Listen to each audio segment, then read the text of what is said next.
شعر بفنجي خوين دنكشين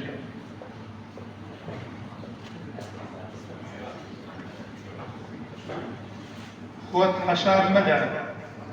حەشار مەدە لە نێو شەوە زەنگی دڵی نانگەکانە ڕۆژێک دەکەویتە بەر شەبۆری گوڕی دەریا هاوارت دەبا بە ئاسمان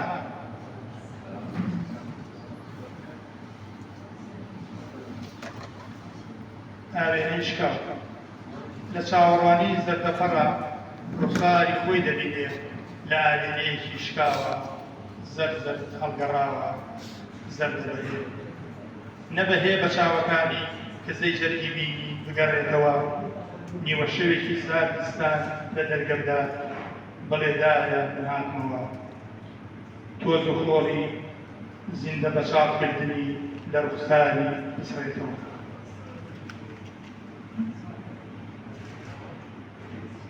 تەمومش لە نێو تەمومژی خەیاڵی ڕەشبینیدا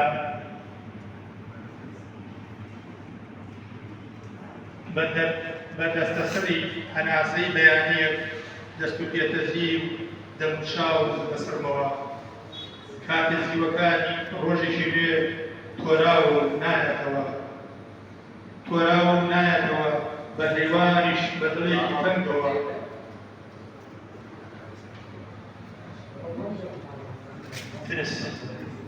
سرس لە دەستدانی تۆ شەوێکی درەنگ بە دزی مانگەوە دەمکوژێ لە نێو گۆڕستانی ئێوارەیەکی دردۆمدا بە خاکم دەسپێرێت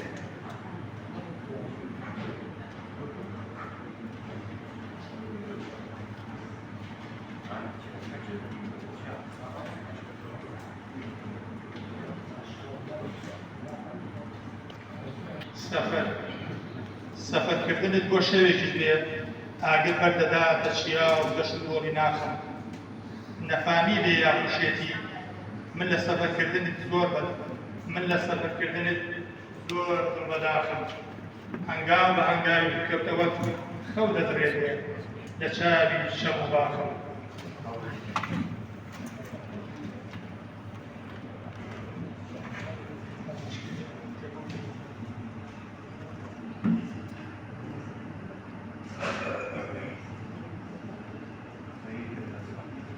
باڵندەی بێئارامی دڵی شەیدا ئاسوودەی دەشێوێ نایدۆزێتەوە تا تۆ دەگەڕێتەوە ئەی شاژنی جوانی بۆت خۆشتری وڵەباخم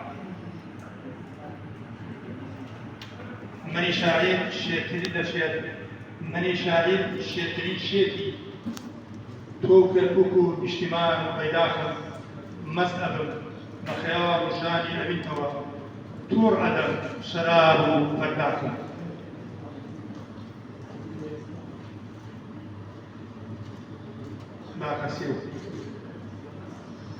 باخەسێ و ملکی هەموو دنیا دەگۆڕم و بە باخەسێوێت هەنگاو لە دوای هەنگاو دنێم وەربکەی بەرزترین کێوێت چەند بەختەوەرم کاتێ دەبینم دانیشت و لە ژێر سایەی داربێوێت لێوی کینوم ئەم ئاسا شێت و شەیدایە بۆ مژی لێوی بڵێت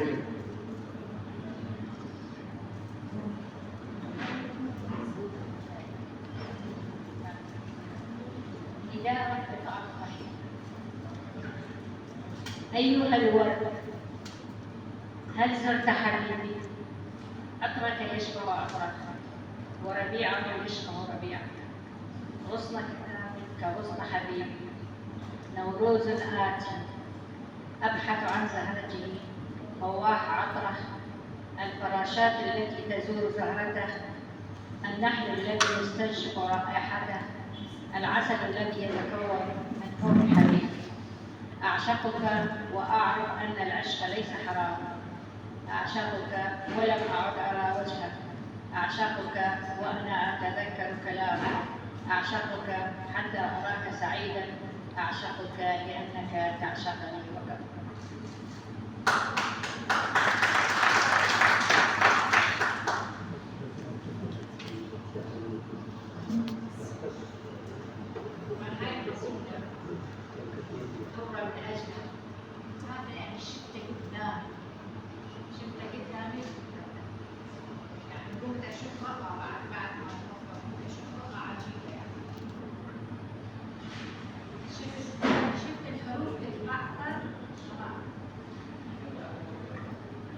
تتبعثر الحروف في كل مكان تتلاشى احتجاجا على موت شاعر كان يجمعها بحب الحبيبة، حب الوطن، حب المطر.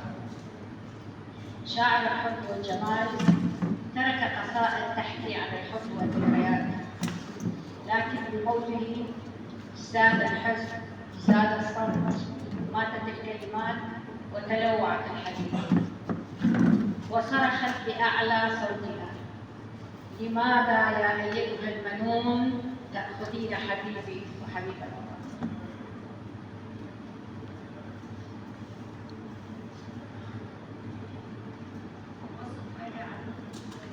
وصف لك عن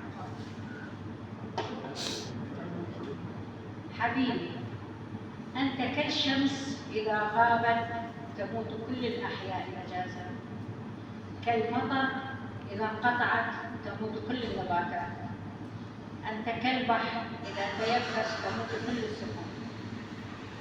قلبي مشتاق مشتاق، عيناي بالشوق تكتب وعيناك بالصوت تقرأ، فإن مررت بين حروف مبعثرة ألقي السلام عليها وعلى قلبي. عانتني بحروفها، فالحرف الصادق يعادل ألفا.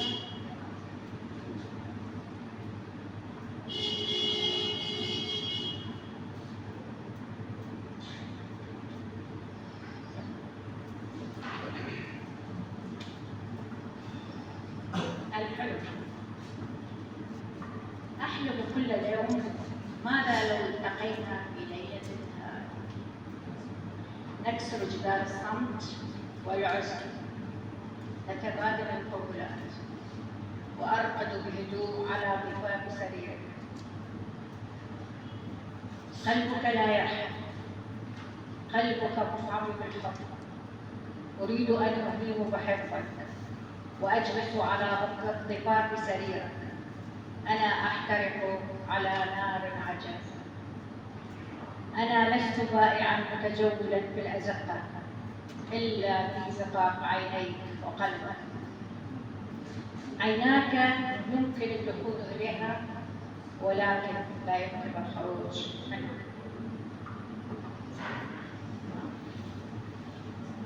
بس يا خوشتي شكرا جزيلا له. فهنا يقول لنا الشعر ما هو الشعر؟ الشعر يعني هو روحية ونفس يأخذ الإنسان البرجوازي الأرستقراطي اللي مشى في الألم والمعاناة. هذا أحد القصص الواقعية اللي نراها عند الخولة. يعني ما معقولة يعني واحد يسميه شعر خيال، شعر مو خيال، شعر حدث. والمرارة هو اللي يولد يحول الإنسان عادي إلى إنسان شاعر ولو هي من حاضنة مخافية شاعرة.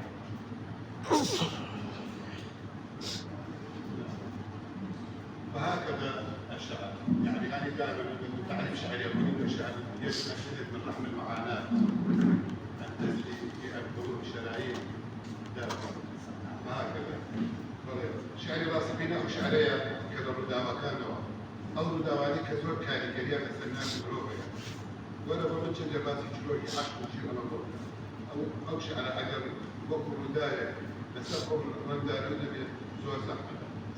فأنا أبدك أعيني لأن على جاني سليماني خيزاني كسائسي كروشميري جولا وكو جلاسة القبادي يوم كمان سول لسلاء الزمن أو جلاسة القبادي يوم لبردسي أوام على الجاري فوق تخان البوء كاتب طلب ذلك أو سفري كله ويجاري مرة وايدين بس بلا قرب الشعر أمي من الشعر كان يهوي يشبه هذا يعني مش لازم بده يشبه هذا وابدأ نسيتي ما راح يخرج أمي هذه القصيدة يعني كتبتها على لسان جلال محمود القمر. ما قاله بكلمة. أقول هذا وأنا نائب في اللحن. سلاما أيها الوطن، سلاما لكردستان، سلاما أيتها الحبيبة، سلاما للأصدقاء. أنا الآن بينكم، فرحان لفرحكم وأحزن لحزنكم. كيف حال الوطن والشعب؟ حال أحبتي حال أصدقائي. أريد أن أخبركم أنني لا زلت أتنفس عبق ذكرياتكم. ما دمتم بخير فأنا بخير، وكلكم ستزورونني يوما، وحتما ستلتقي أرواحنا بعنان السماء.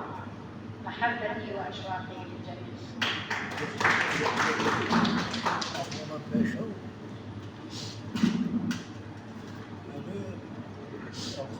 مالك يقول أستاذ ديبر الغرب خمكاني دايك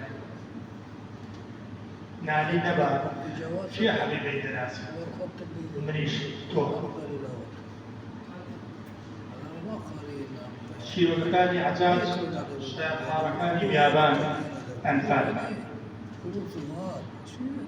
شوفي كل برتقال حوشي مزلو بزو خلفي خادم زنجاني بوي مكي بسراوة أمشو ليدا قرية رشبة سوسباس بو عمال المتار ويوريتان سوسباس بو جهاد دبال كتوك بو مريس تغيبتي ما وسام كان قبل سباس يكن سباس بو يوش سباس بو عمال المتار قوريتان سباس أنا كان مبروك بخير مستشار.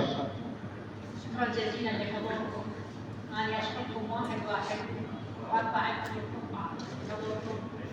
وطبعا أنا عندي كتب مو بس يعني كتابي أوزع لكم كتب زوجي جلال أكثرها مترجمة من العربي للأردي ومن الكردي للعربي.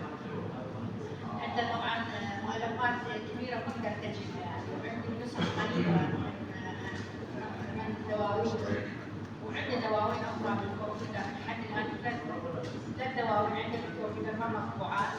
آخر واحد ثاني جمعته من أوراق اللي كانت في يعني على شكل مسودة كلية طبعته، وكان تحسين ترمية إلى الآن يعني راجعة. وإن شاء الله كلية أنشرة يعني، وكتبت حتى مذكرات كلها كتبتها. أنا أخت شاكر نوري الروائي العراقي اللي فاز بجائزة كثارة في هذا الرواية خاتون وردانة. معروف هو لا كفو تخش على كفو في فترة طويلة إلى حتى منتصف التسعينات هذا معروف شو استاذ شاكر شيء هاي كونتي ديواني كوا خدمتنا سليم زي وغير بشان الجواب الناس عندي بقول لك الجواب خبري عليك كل يوم كورش عرف في بعض أما كل شو أنا أول شخص ما نكان مش ما بعض شيء أقوى كي الناس عندي سبعة كان من خلاص أنا في جاري أخر شيء مثل شاطر